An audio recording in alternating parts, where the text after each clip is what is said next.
আজ ভারী চিন্তিত সমর। মনে মনে ভাবছে আর একটা করে সিগারেট খাচ্ছে। সমরের আজ খুবই কষ্ট হচ্ছে। তার প্রথম উপন্যাস যখন আসে তখন বইটি কেউ কেনেনি। তার জীবনের প্রথম উপন্যাস 3টি মন পাঠকদের মন কাড়তে পারেনি। প্রথম উপন্যাসে ব্যর্থতার পর সমর কিছুটা হলেও ভেঙে পড়েছে। তবে নিজেকে বোঝায় আরও একটি উপন্যাস রচনা করে। তবে ভাগ্য যেন তার দিকে এবারেও চাইল না। তার দ্বিতীয় উপন্যাসও অতলে তলিয়ে যায়। সমর বসে বসে চিন্তা করছে আর ধোঁয়ার মাধ্যমে সেগুলি উড়িয়ে দেওয়ার চেষ্টা করছে। তার মা তার কাছে এসে বলে, তুই এত দুশ্চিন্তা করছিস কেন? সমর তার মায়ের কোলে মাথা রেখে কাঁদতে কাঁদতে বলে, মা, আমি কি ঔপন্যাসিক হতে পারবো না? তার মা তার মাথায় হাত বুলিয়ে বলে, দূর বোকা ছেলে, কাঁদছিস কেন? তুই একদিন অনেক বড় ঔপন্যাসিক হবি। তবে তবে তার জন্য তোকে আগে মানুষের কাছে পরিচিত হতে হবে।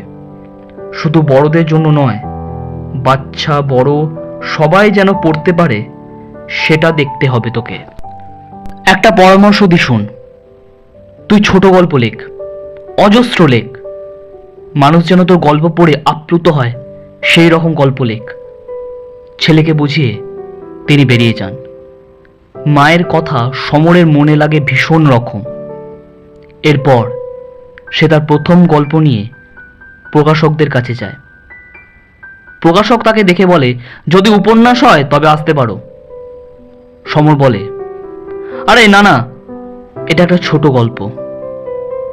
গল্প দিয়ে সমর সেখান থেকে চলে যায়। প্রকাশক গল্পটি পড়ে খুবই খুশি হন। সেটি প্রকাশ পেতে ছোট থেকে বড় সবার কাছে খুব জনপ্রিয়তা লাভ করে।